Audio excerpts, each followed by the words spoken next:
अरे बच्चों, welcome to your favourite channel study guys. तो आज हम डिफरेंट टाइप्स ऑफ सीज़न के बारे में पढ़ेंगे। दिस सीज़न यहाँ से हमारा टॉपिक स्टार्ट करना है। पिछली बार हम लोग ने वीडियो को एंड किया था मैकेनिज्म ऑफ मानसून तक, जिसका मैंने आपको बुक में अंडरलाइन करवाया था और बोला था आप सभी को नोट्स वहाँ से बना लेंगे। और आज हम पढ़ेंगे mechanism of monsoon this season. तो इंडिया में मेनली 4 टाइप ऑफ सीज़न होते हैं: the cold weather season, the hot weather season and the advancing monsoon and the retreating monsoon. ठीक है, तो सबसे पहले हम अपना दी कोल्ड वेदर सीज़न को पढ़ेंगे, जिसे हम हिंदी इंग्लिश में विंटर भी बोलते हैं। तो सबसे पहले इसका स्टार्टिंग हम देखेंगे, कहाँ से शुरुआत होता है, फिर ठंडी के मौसम में क्या क्या होता है और लास्ट में ये एंड कैसे होता है। तो इसका स्टार्टिंग होता है मिड ऑफ नवंबर महीने के बीच में से स्टार्ट होता है इन नॉर्थ इंडिया। ठीक है, इन नॉर्थ इंडिया। ठीक है, नॉर्थ इंडिया में, इंडिया के नॉर्थ पार्ट में, नदर्न इसको बोल सकते हैं, नदर्न इंडिया। ठीक है, और ये रहता कब तक है?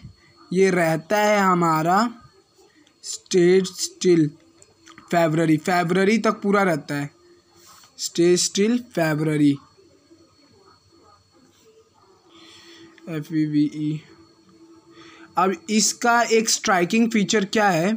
इसके डबल स्ट्राइकिंग फीचर है। पहला तो इसमें दिसंबर और जनवरी का मंथ बहुत ही कोल्ड होता है, कोल्डेस्ट मंथ होते हैं, खास करके नदर्न पार्ट ऑफ इंडिया में अगर आप चाहें तो।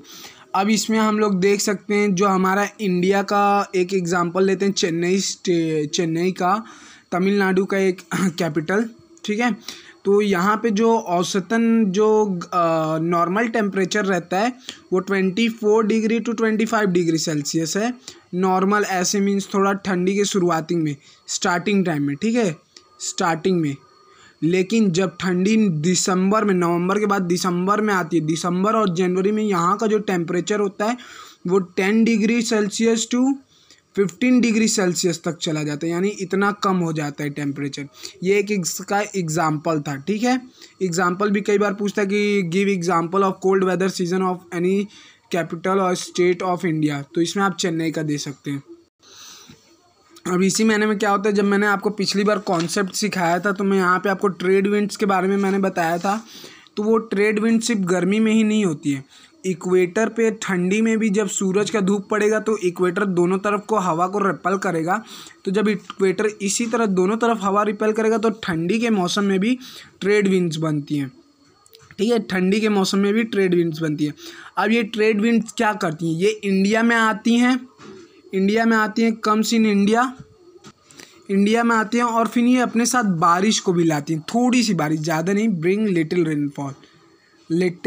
रेनफॉल। और ये जो थोड़ी सी बारिश होती है ये हमारी ठंडी के क्रॉप्स। अब ये जो हमारी थोड़ी सी बारिश होती है ये हमारी किसके लिए होती है? रबी क्रॉप की प्रोडक्शन के लिए होती है, रबी क्रॉप्स। ये इसका एक स्ट्राइकिंग फीचर है, ये सेकंड स्ट्राइकिंग फीचर है। ठीक है, अब इसी में ये जो टोटल रेनफॉल पूरा ठंडी में होता है ना, टोटल रेनफॉल, इसी को हम लोग कहते हैं महावत। क्या बोलते हैं? महावत। ये इसका स्ट्राइकिंग फीचर था। ये महावत और 0.4 में ही आता है। ठीक है, ये हमारे रबी क्रॉप के प्रोडक्शन के लिए होती है। और जैसा कि बच्चों मैंने आपको बताया था, जो हमारा साउथ यानी कि हमारा ट्रॉपिक ऑफ कैंसर से डिवाइड होने के बाद इंडिया का जो बाकी का इधर का साउथ पार्ट है वो इक्वेटर के क्लोज़र है। तो इक्वेटर के क्लोज़र होने के कारण इस साइड ज़्यादा ठंडी नहीं पड़ती है, थोड़ा यहाँ पे चेन्नई में ही पड़ती है, और बाकी उधर का फिर जितनी भी ठंडी होती है वो नॉर्थ में पड़ती है।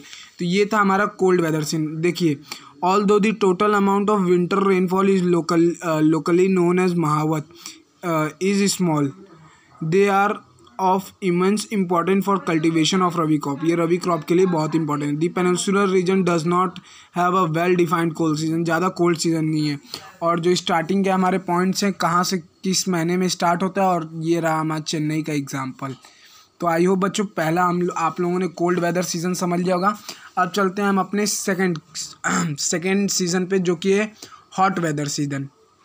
सेकेंड है, इसी में मैं आपको आज काल बैसाखी सिखाऊंगा। Hot weather season. अब ये जो हमारा होता है दी हॉट वेदर सीजन, जिसको हम लोग कॉमनली बोलते हैं समर सीजन, ये हमारा जो ग्लोबल हीट बेल्ट होता है उसके नॉर्थ, ग्लोबल हीट बेल्ट मतलब कि आप समझ सकते हैं जो हमारा ये ग्लोब है, अब ये थोड़ा सा जब गर्मी टाइम आता है तो ऐसे थोड़ा सा शिफ्ट करता है। तो शिफ्ट करने के बाद जो उसका नॉर्दर्न इक्वेटर के पास हमारा इंडिया थोड़ा ऐसे क्लोज़र होता है और सनलाइट और इंडिया पे डायरेक्ट फॉल करती है, इसलिए इंडिया में गर्मी का सीज़न आ जाता है। ठीक है, तो ये हमारे स्टार्टिंग होता है मार्च से, स्टार्टिंग फ्रॉम मार्च स्टार्ट्स। बच्चों आप लोग इसको आगे पीछे कर लीजिएगा, स्टार्ट फ्रॉम मार्च है तो मैं मार्च से स्टार्ट लिख दिया हूँ, क्योंकि हिंदी में बोल रहा हूँ तो लिखा जाता है, नोट्स ही बना रहे हैं। मार्च से स्टार्ट होता है और मई तक चलता है, मई तक चलता है।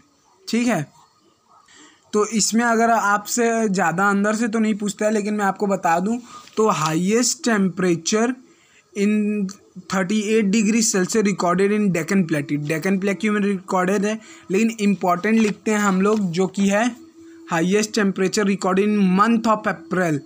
मंथ ऑफ अप्रैल में सबसे ज़्यादा जब गर्मी पड़ती है उसका टेम्परेचर APRIL अप्रैल, वो है हमारा 42 degree Celsius to 45 degree Celsius, जो मंथ ऑफ अप्रैल में रिकॉर्डेड हुई है। ठीक है, ये भी हमारा, ये हमारा गुजरात का है, सेंसस गुजरात का है। ठीक है, अब उसके बाद अब गर्मी हो रही है। मैंने आपको कल लैंड ब्रिज और सी ब्रिज सिखाया था, तो उसमें बोला था लैंड जो हमारा लैंड सरफेस होता है बहुत जल्दी गर्म होता है। तो अब गर्मी यहाँ पे बढ़ रही है सूरज की धूप के कारण, धीरे धीरे यहाँ की हवा हल्की होती जाती है। यहाँ लो प्रेशर इंडिया की लैंडफॉर्म में बनते जाएगा और इधर समुद्र में हाई प्रेशर बन रहा है। इसके बाद तो आप जानते हैं हाई प्रेशर लो प्रेशर में आएगी तो रेनफॉल स्टार्ट होगा। लेकिन रेनफॉल स्टार्ट होने से पहले अब आता है striking feature of summer season, जिसको हम लोग बोलते हैं लू। ठीक है, लू क्या होता है, हम लोग हिंदी में बोलते हैं लू चल रहा है बाहर मत जाओ, मम्मी पापा बोलते होंगे आपके। तो इसको इंग्लिश में हम लोग बोलते हैं दी स्ट्रॉन्ग डस्टी गस्टी, इसको बोलते हैं गस्टी। गस्टी मीन्स बच्चों धुंध भला हुआ है। ठीक है, धुंध वाला जो धूल को लेके उड़े। हॉट ड्राई विंड्स, तो ये हमारे the strong and gusty hot dried winds blow in summer over north and north western India के नॉर्थ पार्ट में और नॉर्थ वेस्टर्न पार्ट में ब्लो करता है। ये समर का स्ट्राइकिंग फीचर। अब इसी में आता है हमारा काल बैसाखी। एक बच्चे ने मुझसे कमेंट करके पूछा था कि सर काल बैसाखी क्या होता है, तो उसको बता दूं बच्चों, काल बैसाखी जब हमारा समर सीजन ख़त्म होता है, क्योंकि हमारा लैंड के ऊपर लो प्रेशर बन गया है, अब हाई प्रेशर इधर पानी में बना है, तो इधर से सारी हवा ऐसे इंडिया में, ये जो एरोज है ना बच्चों, ये एयर विंड्स है जो इंडिया में आ रही हैं। ठीक है, तो वही बारिश शुरू होने से पहले, गर्मी के सीज़न के एंड के पास और बारिश शुरू होने से पहले जो बहुत तेज़ बिजली चमकती है ना, बिजली चमकती है, लाइटनिंग होती है, बहुत तेज़ हवा चलता है। ठीक है, और हल्का हल्का पानी का बूंद फवारा टाइप का लेके आता है, उसी को हम लोग बोलते हैं बंगाल साइड में और कर्नाटका साइड में Kal Baisakhi. This is also known, this storm bring temporary relief as the lower the temperature and may bring light rain and cool breeze. This is also the season for localized thunderstorm associated with violent winds, torrential downpours often accompanied by hail. In West Bengal, this storm is known as काल बैसाखी। देखो गर्मी में हमारा बहुत तेज़ गर्मी पड़ता है बच्चों, मैंने बताया था अभी आपको। तो उससे बचने के लिए जो हमारी लो प्रेशर एरिया में जो इधर से ठंडी हवा आती है और हल्का हल्का बारिश लेके आती है, ट्रेड विंड्स अपने साथ, तो वो ट्रेड विंड्स के साथ आती है तो बहुत ज़्यादा तेज़ तूफान, तो बहुत तेज़ बिजली कड़कती है। वॉयलेंट विंड्स मतलब बहुत तेज़ चलने वाली हवाएं। टॉरेंट्रियल डाउनपोर मतलब कि हल्की हल्की पानी का फुवारा जो होता है ना, तो इसी हल्के हल्के डाउनपोर जो पानी का फवारा होता है उसी को बोलते हैं टॉरेंटियल डाउनपोर।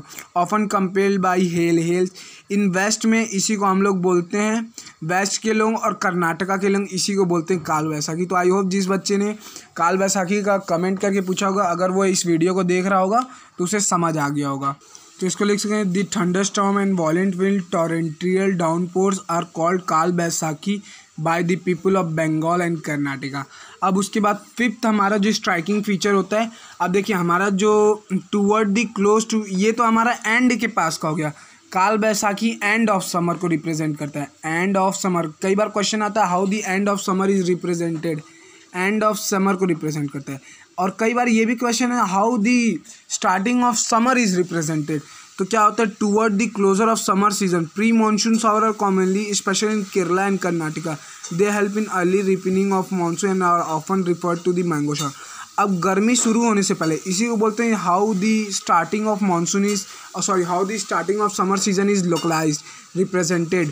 तो गर्मी शुरू होने से पहले जो हल्की हल्की बारिश होती है ना, जो बारिश ठंडी के ख़त्म होने के समय होती है, वो बारिश हमारे जो आम होता है उसमें भौरा रिपनिंग के लिए, भौरे लाने के लिए काम मदद में आती है, मतलब कि उसको फूल आने के लिए मदद में आती है, जिससे वहाँ पे रिप्रोडक्शन प्रोसेस हो सके और एक फल आ सके। तो उसी को हम लोग नाम दे दिए mango shower. They help in early ripening of mangoes, भौरे आने में मदद करती है एंड ऑफन है रिफर टू मैंगो शावर। इस पॉइंट को भी आप लोग यहाँ 5th पॉइंट में लिख लीजिएगा प्यारे बच्चों। अब उसके बाद मैं आपको 6th पॉइंट स्टार्ट करता हूँ। इसको वेरी इंपॉर्टेंट पॉइंट है, मैंगो शावर को लिखिएगा। Starting of summer, starting of summer is represented by mango shower, ठीक है, इसको आप लिख लीजिएगा। अब हम आते हैं नेक्स्ट पॉइंट पे, एडवांसिंग मानसून। एडवांसिंग मानसून को बोलते हैं बच्चों, एडवांसिंग मीन्स शुरुआत होना मानसून का। तो इसका शुरुआत होता है बच्चों जून के महीने से, जून के महीने से शुरुआत होता है और ये हमारा जून से इसका स्टार्टिंग होता है और ये हमारा चलता है सितंबर तक, ठीक है। जून से स्टार्टिंग होता है और एंड होता है सितंबर में, सितंबर में इसका एंड होता है, ठीक है। देखिए बाय फिर प्यारे बच्चों, जैसा कि हम लोग जानते हैं बारिश कैसे होगा, हमारा गर्मी के कारण, गर्मी के सीज़न के कारण इंडिया में पूरा लो प्रेशर बन चुका है, ठीक है, पूरा लैंड मास गर्म हो गया, यहाँ पे हवा नहीं है। अब इधर से पानी हमारा हाई प्रेशर में रहेगा, यहाँ से सारे एयर विंड्स आएगा लो प्रेशर, इसी तरह ये अपने साथ मानसून को इंडिया में लेके आएगा, समझे बच्चों। इसलिए मैंने आपको पहले लो प्रेशर और हाई प्रेशर का कॉन्सेप्ट समझाया था। इसको पढ़ सकते हैं यहाँ से, the south east trade winds originate over the warm sub tropical area of southern ocean. South के ओशन में, इधर इंडियन ओशन के नीचे साउथ के ओशन में ट्रेड विंड होती हैं। दे क्रॉस द इक्वेटर, वो इक्वेटर को पास करने के बाद ये इस लाइन को इक्वेटर, ये वाला जो लाइन है इक्वेटर 0 डिग्री को इसको पार करने के बाद, ठीक है, they cross the equator and blow in south west form में directly entering the Indian peninsula as the south west monsoon. ये यहाँ से ऐसे, ये देखो ऐसे साउथ से वेस्ट फॉर्म में ऐसे मूव करते हैं इंडियन पेनिनसुला में। इसका मैंने आपको कल फीचर समझाया था कि यहाँ पे मानसून आके इंडिया के टिप से टकराने के बाद 2 फॉर्म में डिवाइड होता है, पहला अरेबियन और दूसरा बे ऑफ बंगाल में। अरेबियन सी वाला 10 दिन में ही, जब मानसून इंडिया के टिप को टच करता है तो 10 दिन बाद ही मानसून मुंबई तक पहुँच जाता है, जहाँ की जो बे ऑफ बंगाल वाला यहाँ से मानसून टूट के जाता है वो आसाम पहुँचने में बस 1 हफ्ता लेता है। अगर आपने पहले का वीडियो नहीं देखा होगा तो ये पार्ट 2 वीडियो में मैंने आपको बताया होगा। अब कल का जो मैंने वीडियो बनाया था बच्चों, उसमें आपको थोड़ा सा प्रॉब्लम हुआ क्योंकि पार्ट 1 पार्ट 2 अपलोड होने में भी थोड़ा सा प्रॉब्लम की, और जो वीडियोज़ अपलोड किए थे मैंने वो छोटे छोटे पार्ट में टूट गए, 3 पार्ट में हो गए। तो थोड़ा सा उसमें कॉम्प्रोमाइज़ कीजिएगा। जो आपका पहला पार्ट है वो मिडिल वाला है तो वो चैनल से आप जाके देख लीजिएगा, ठीक है। तो इस तरह से हमारा जो रेनफॉल होता है वो आता है, मानसून इंडिया में आता है, ठीक है। These winds are strong and blow at average velocity of 30 kilo. एक चीज़ याद रखेगा कि जो रेनफॉल की विंड्स होती हैं ना, जो आती हैं मानसून के साथ, वो 30 किलोमीटर पर आवर की स्पीड से फ्लो करती हैं, ठीक है। स्पीड ऑफ विंड है जो मानसून टाइम में आती है। अब उसके बाद the inflow of south west monsoon into India brings about a total change in the weather. अब ये साउथ वेस्ट से ऐसे ये देखो मानसून आ रहा है, अब ऐसे ये देखो ये जो विंड्स है ना, ये मानसून विंड्स है, ऐसे इंडिया में साउथ वेस्ट में घुसते हैं ऐसे, ठीक है। अब उसके बाद ये सब आप जो मैं अंडरलाइन क्यों बच्चों, मतलब कि इतना टाइम नहीं रहता है वीडियो में, तो आप लोग इसको लिख लिया कीजिएगा, ये भी नोट्स के पार्ट है। वीडियो में उससे टाइम बढ़ते जाता है, इसलिए मैं लिखता नहीं हूँ कुछ पॉइंट्स को, लेकिन आपके लिए बुक में इसीलिए अंडरलाइन क्यों। Early in this season the windward, ये सब मार्क को भी लिख लेंगे। Early in this season the windward sides of western घाट receive very heavy rainfall more than 200 centimetre. इसलिए इधर शुरुआत में केरला ओला के टिप में, इधर तमिलनाडु में, इन सब में डेंसली फॉरेस्ट होते हैं क्योंकि यहाँ पे बहुत तेज बारिश होता है। ठीक है, अब इंडिया में Mawsynram in the south range of the Khasi hill receive the highest rainfall. ये कई बार वन वर्ड क्वेश्चन में पूछता है और आपके टिक द करेक्ट ऑप्शन का भी क्वेश्चन है। मौसिनराम, ये देखिए पहला ही क्वेश्चन है, which one of the following place receive the highest rainfall in world? Mawsynram. ठीक है, ये इंडिया का प्लेस पूरे वर्ल्ड में सबसे हाईएस्ट रेनफॉल रिसीव करता है। मौसिनरम। ठीक है, अब ये हो गया हमारा एडवांसिंग मानसून का फीचर। और जो हमारा एडवांसिंग मानसून होता है, हम लोग ने पिछले बार बर्स्ट ऑफ मानसून पढ़ा था। यहाँ पे बर्स्ट ऑफ मानसून, इसका मतलब बादल फटने का मतलब समझाया था मैंने आपको हिंदी में, जिसे बादल फटना बोलते हैं। अब यहाँ पे पढ़ेंगे हम लोग break in monsoon. They are the inter spread with rainless interval, these breaks in monsoon are related to the movement of monsoon trough. अब इसमें क्या आता है कि आपको कुछ समझ नहीं होगा, मैं बता दूँ।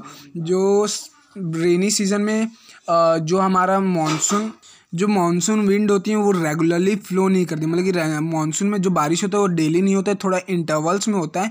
तो उन इंटरवल्स वाले दिन में हाई स्पीड विंड्स होती है, इसको हम लोग बोलते हैं, ये स्ट्राइकिंग फीचर है, हाई स्पीड विंड्स। ठीक है, इन्हीं स्पीड्स को हम लोग बोलते हैं break in monsoon, high speed winds. ठीक है, ये जो इंटरवल्स में फ्लो करते हैं। बस बच्चों, अब इसके आगे का पार्ट बच्चों आप लोग यहाँ से कम रिवर तक, हिमालयन रिवर से तक पढ़ लीजिएगा, क्योंकि ये हिमालय में कैसे बारिश होता है वो एक्सप्लेन करते हैं। मैं इसको डायरेक्टली एक्सप्लेन कर रहा हूँ कि यहाँ पे जो हमारा हिमालय सीज़न में बारिश होता है ना, हिमालयन रीजन में वो ज़्यादा नहीं होता है क्योंकि वहाँ ज़्यादा विंड्स नहीं आ पाती और वो माउंटेन से टकरा के वापस चली जाती हैं। ऐसे मान लीजिए हिमालय रीजन है, तो ये देखिए ये जो हमारा विंड्स है, इसी में ये आके यहाँ से हिमालय से ऐसे टकरा के ऐसे घूम जाते हैं वापस। ठीक है, तो यहाँ पे हिमालय रीजन में ज़्यादा बारिश नहीं हो पाती, ज़्यादा से ज़्यादा ये सब है और उसके बाद कुछ नहीं है। अब उसके बाद आता है हमारा रिट्रीट इन मानसून, और इसको बोलते हैं हम लोग पोस्ट मानसून, रिट्रीटिंग मानसून। ठीक है, इसका स्टार्टिंग होता है, देखिए हमारा सितंबर में मानसून का ना। अब देखिए जो मैंने आपको एडवांसिंग मानसून पढ़ाया वो मानसून जून से स्टार्ट होता है, सितंबर तक चलता है। ये सितंबर तक चलता है, लेकिन उसके बाद जो ख़त्म होने का समय होता है ना, वो इसका स्टार्टिंग होता है अक्टूबर से। इसी को हम लोग बोलते हैं रिट्रीटिंग मानसून, मतलब कि मानसून जा रहा है अक्टूबर टू नवंबर इसका रहता है। ठीक है, मंथ। अब इसमें क्या होता है, MOUN। ठीक है, इसमें क्या होता है, जो हमारा सन ऐसे टिल्ट किया था ना, with the apparent movement of sun toward the south the monsoon trough of the low pressure trough. अब इसमें क्या होता है, जो हमारा सन का मूवमेंट रहता है ना, उतना टाइम में हमारा सन का थोड़ा मूवमेंट टिल्टेड रहता है, तो जिसके कारण जो हमारा ये हमारा रीजन है यहाँ पे लो प्रेशर बन जाता है, ये हमारा यहाँ पे हाई प्रेशर बन जाता है। तो अब जितने भी विंड्स आए रहते हैं वो इंडिया से छोड़ के पानी की तरफ भागते हैं, यही हमारा रिट्रीटिंग ऑफ मानसून है, मतलब मानसून सीजन खत्म हो रहा है। देखिए इसी को वो यहाँ पे बताया है, द मानसून ट्रफ और the low pressure trough over the northern plain become weaker. अब नॉर्दर्न प्लेन के ऊपर वीकर हो जाते हैं, लो प्रेशर एरिया अब कम हो जाता है, अब यहाँ पे हाई प्रेशर बनेगा। ठीक है, this gradually replaced by the high pressure system, the southwest monsoon winds with weaken and start withdrawing gradually। अब ये साउथ विंड्स अब धीरे धीरे इंडिया को छोड़ के निकल जाएंगे। और मानसून के ख़त्म होने को हम लोग कैसे रिप्रेजेंट करें, how the retreat of monsoon is marked by clear skies and rise in temperature. ठीक है, ये हो गया हमारा। और बच्चों इसी टाइम में जो हमारा जो गर्मी बढ़ता है ना, उसी को हम लोग बोलते हैं अक्टूबर हीट। ये स्पेशल फीचर, इसको लिखना मत भूलिएगा। Owning the condition of high temperature, अब टेम्परेचर बढ़ रहा है, बारिश जा रही है, and humidity, the weather become rather oppressive during the day, this is commonly known as October heat. ये बहुत ही इंपॉर्टेंट पॉइंट है, इसको लिख लीजिएगा। यहाँ पे मैं आपको बस .2 करके लिख दे रहा हूँ, अक्टूबर हीट। इसको आप लोग यहाँ बुक से लिख लीजिएगा, मैंने अभी आपको जो एक्सप्लेन किया है। और उसके बाद अगर आप पढ़ना चाहें तो हमारे डिफरेंट टाइप्स ऑफ रीजन में इंडिया के डिफरेंट पार्ट में कैसे मानसून हट रहा है, कैसे किस रिवर के ऊपर से हट रहा है, वही आपको समझाएगा। अब उसके बाद आता है डिस्ट्रीब्यूशन ऑफ रेनफॉल। इंडिया में रेनफॉल का डिस्ट्रीब्यूशन कैसा होता है, तो वो रेनफॉल यहाँ से मेजर डिस्ट्रीब्यूशन ऑफ रेनफॉल, ये मैप से आपको समझा दूंगा, यहाँ से भी समझा देता हूँ एक बार पढ़ के, देखिए बच्चों, तो यहाँ पे ये समझा है पार्ट्स ऑफ वेस्टर्न, इसमें आपको बस समझना है क्योंकि ये मैप पॉइंटिंग में आता है, तो आपको मैप पॉइंटिंग थोड़ा सा याद करना पड़ेगा, ठीक है। तो इसमें कुछ लिखने वाला नहीं है। The parts of western coasts and the north east India receive about 400 centimetre of rainfall. अब जो हमारा वेस्टर्न कोस्ट होता है, ये वेस्ट कोस्ट और ये ईस्टर्न, ये सब 400 सेंटीमीटर रेनफॉल रिसीव करते हैं, ठीक है। हाईएस्ट रेनफॉल होता है जिसे बोलते हैं हम लोग। It is less than 60 centimetre in western Rajasthan adjoining the parts of Gujarat, Haryana, Punjab. Rainfall is अब इसमें इससे जो 60% लेस होता है एडजॉइनिंग द राजस्थान के कुछ पार्ट्स, गुजरात, मतलब कि ये सब पार्ट्स में इससे 60% लेस रेनफॉल होता है, ठीक है। उसके बाद rainfall is equally low in the interior of Deccan plateau and east of साइद्रोइस।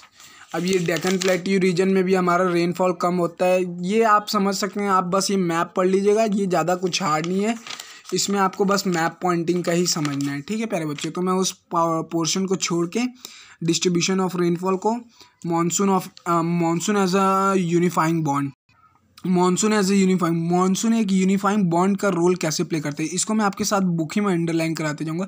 सबसे पहले इसको समझ लें, जैसा हमारा इधर हिमालय रीजन है, तो हिमालय क्या करता है ना, मिडिल एशिया की ठंडी को अंदर आने देता है, ना इंडिया की गर्म ठंडी को बाहर जाने देता है, मतलब कि उधर से हवा आने नहीं देता, इधर से जाने नहीं देता है, तो यही काम करता है। तो इसके कारण देखिए, you have already known that the way of Himalayas protect the sub continent from the extremely cold winds from the central Asia से आने से रोकता है।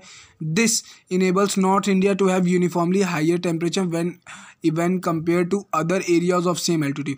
उसी एल्टीट्यूड यानी उसी इक्वल हाइट के अदर एरियाज जो सेंट्रल एशिया में है, उनसे मीन्स हमारा टेम्परेचर हाई होता है, क्योंकि इंडिया से हवा जा नहीं रही है और वहाँ पे सेंट्रल एशिया में बहुत ठंड होती है, ठीक है, इसीलिए ये रिप्रेजेंट करते हैं। Similarly the peninsular plateau under the influence of sea from the three sides has moderate temperature। यहाँ पे जो हमारे ये ट्रॉपिक ऑफ कैंसर की बात कर रीजन, ये तो 3 चीज़ से वो है बाउंडेड, तो यहाँ पे मॉडरेट टेम्परेचर, जो भी गर्मी होती है ज़्यादा इधर होती है, लेकिन तब भी हमारी यहाँ छत्तीसगढ़ पार्ट में, मध्य प्रदेश पार्ट में भी बहुत गर्मी होती है, लेकिन ठीक है, has moderate temperature. Despite such moderating influence there are great variation in the temperature condition, ठीक है, टेम्परेचर में इससे बहुत सारा चेंज आता है।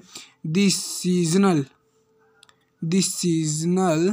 Alternation of wind system and the associated weather condition provide a rhythmic cycle of season. इन्हीं सब के कारण, इन्हीं विंड सिस्टम, इन्हीं सब फीचर्स के कारण इंडिया में एक rhythmic cycle of season provide करता है। इंडिया में एक लिखा, मतलब कि एक कंटिन्यूस प्रॉपर्स, मतलब कि पहले ठंडी, फिर गर्मी, फिर बारिश, ऐसा वाला एक कंटिन्यू रिदमिक साइकिल में season provide. Even the uncertain of rain and uneven distribution are very much typical on the monsoon. बहुत ही मतलब कि ये जो हमारा मानसून में हमारे इंडिया में कहीं इतना हाई रेनफॉल, कहीं इतना लो रेनफॉल, ऐसा सब भी इसी फीचर्स के कारण ही होता है। और बच्चों, आप सब तो जानते हैं कि the Indian landscape, its animal, plant life and entire agriculture calendar of life of people include their festivals revolve around the phenomena. इसी मानसून के फिनोमिना, इसी इंडियन क्लाइमेट, इसी सीजन्स के फिनोमिना के अगल बगल ही घूमते रहते हैं। कोई बारिश में त्यौहार करता है, तो कोई ठंडी का त्यौहार होता है, कोई गर्मी का, ये सब इन्हीं त्यौहार, ये सब इंडियन फीचर्स के इर्द गिर्द ही घूमते हैं। Year after year people of India from north to south and from east to west eagerly wait for arrival of monsoon for agriculture purpose. These monsoon wind binds the whole country by providing water to set agriculture activities in motion. Their river valley which carry this water also unit as a single river valley unit। ये सब represent करते हैं हमारे unity को and वगैरह वगैरह and very important part. तो I hope प्यारे बच्चों, आज का वीडियो आपको पसंद आया होगा। आज हमने इस चैप्टर के पूरे नोट्स को कंप्लीट कर दिए। नेक्स्ट पार्ट में the natural vegetation and wild life के नोट्स करेंगे। तो थैंक यू प्यारे बच्चों।